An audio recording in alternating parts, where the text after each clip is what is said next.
L'évaluation, ça fait partie intégrante de l'accompagnement qu'on doit faire des stagiaires.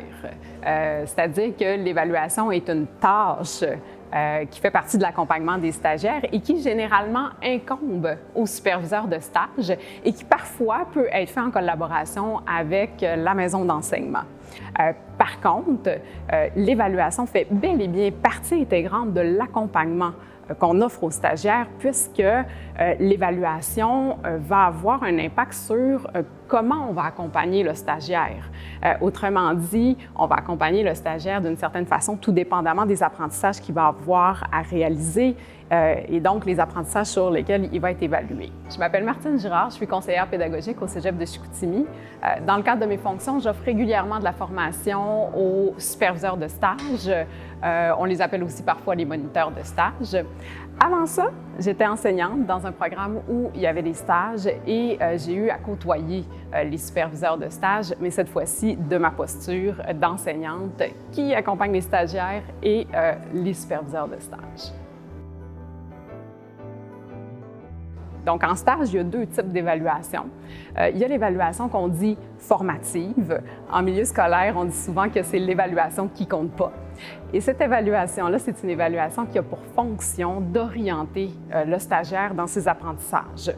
On doit faire de l'évaluation formative le plus souvent possible tout au cours du stage, de façon à s'assurer que le stagiaire ait un portrait le plus réaliste possible de où il en est rendu dans ses apprentissages tout au long du stage. Aussi, ce qui est important dans ce type d'évaluation-là, c'est d'offrir aux stagiaires le portrait qui est le plus juste possible parce que, si c'est facile d'adresser les points qui vont bien, les points positifs, certains superviseurs peuvent trouver ça un peu inconfortable de nommer les points qui sont améliorés, donc les points négatifs, ce qui fonctionne moins bien. Et certains superviseurs sont tentés, malheureusement, de passer sous le silence ces points-là qui sont un petit peu plus négatifs.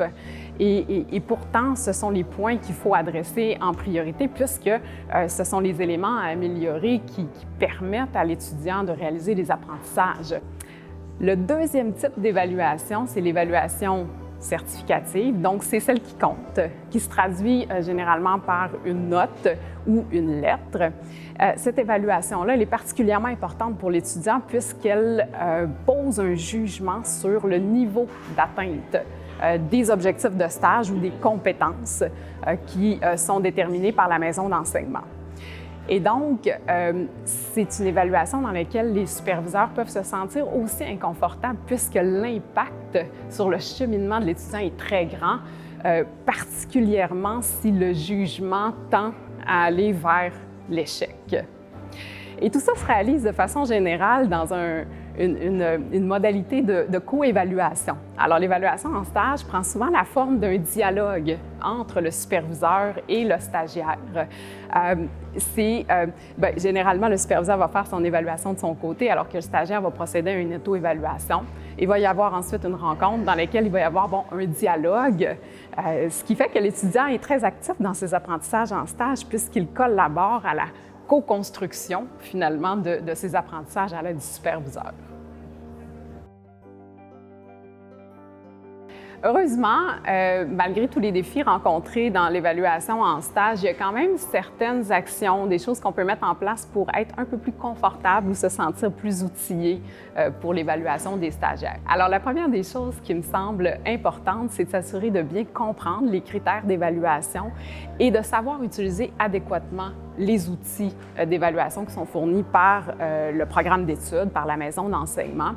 Et pour ça, il ne faut pas hésiter comme superviseur à faire appel à l'enseignant qui est attitré aux stagiaires. Donc, l'enseignant peut être un allié précieux pour nous accompagner, répondre à nos questions. La deuxième chose, c'est qu'une fois qu'on s'est bien approprié les critères d'évaluation, ce qui me semble vraiment important, c'est de prendre quelques minutes dès le début du stage pour s'asseoir avec les étudiants, les stagiaires et s'assurer d'une compréhension commune des critères d'évaluation. Des fois, on tient pour acquis que le stagiaire l'a vu à l'école, il sait sur quoi il va être évalué, mais pas nécessairement. Donc, c'est bien de s'asseoir ensemble pour en discuter Et ce qui est bien également de discuter ensemble, c'est les modalités d'évaluation. Maintenant, on a les objectifs, mais comment on va faire maintenant, nous, puisque, bon, moi, comme superviseur, j'ai des préférences, j'ai des façons de fonctionner, même chose pour l'étudiant. Alors maintenant, nous, comment on choisit de fonctionner? Et c'est là où on peut nommer à l'étudiant, écoute, bien, pour pouvoir t'évaluer, il va falloir que je t'observe. Donc, ça se peut que je t'observe, que je prenne des notes, mais je vais noter autant les points positifs que négatifs. Donc, c'est pas parce que je te regarde que tu es en train de faire quelque chose de pas correct, là.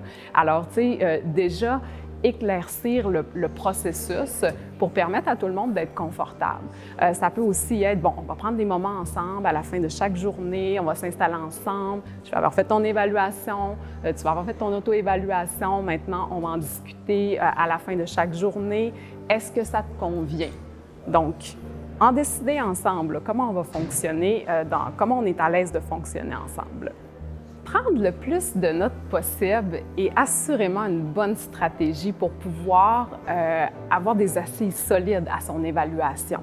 La mémoire est une faculté qui oublie, donc les observations en cours de route, oui, mais noter ces observations-là de façon à pouvoir réaliser une évaluation qui est solidement appuyée.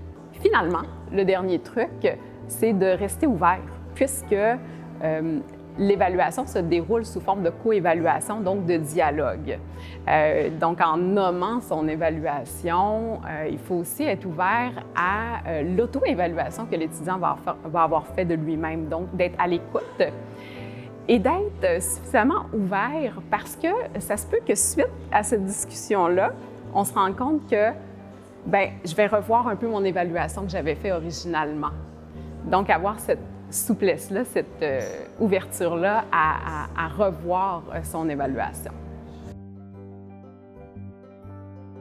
En terminant, ce que j'aimerais, c'est aborder le jugement professionnel dans le cadre des stages, puisqu'un superviseur, quand il est amené à superviser un stagiaire, c'est en sa qualité de professionnel ou d'expert de terrain. Donc, son jugement professionnel est très important dans le processus d'évaluation. Ce qui induit quand même une certaine subjectivité dans l'évaluation. Donc, on essaie le plus possible d'éliminer ou d'atténuer la subjectivité dans l'évaluation pour qu'elle soit, qu'elle tende le plus possible vers une objectivité, là, une évaluation objective. Et d'autant plus que comme humain, on est soumis à des biais. Donc, dans ce cas-ci, des biais d'évaluation. Il y a un biais, par exemple, qui est bien connu en évaluation, qui est le biais de Halo. Le biais de Halo, c'est de présumer les performances d'un étudiant ou d'un stagiaire en fonction de son apparence physique. Le fait que moi, j'ai la perception que l'étudiant ne sera pas bon, peu importe la performance de l'étudiant, je vais avoir tendance à le juger plus négativement, à être plus sévère dans mon jugement. Donc, on est soumis à une panoplie de biais de cette nature-là. Et la façon dont on peut atténuer l'impact de ces biais-là, d'abord, c'est d'en prendre conscience. Ça existe. Comme humains, on est tous soumis à ça. D'en prendre conscience pour essayer de les repérer et pouvoir les écarter. On peut également baser notre évaluation sur des faits observables plutôt que sur des impressions et des perceptions. Et finalement, pour pouvoir atténuer ces biais-là, une autre stratégie dont on peut user, c'est de demander à des collègues de valider l'évaluation qu'on a faite de nos étudiants.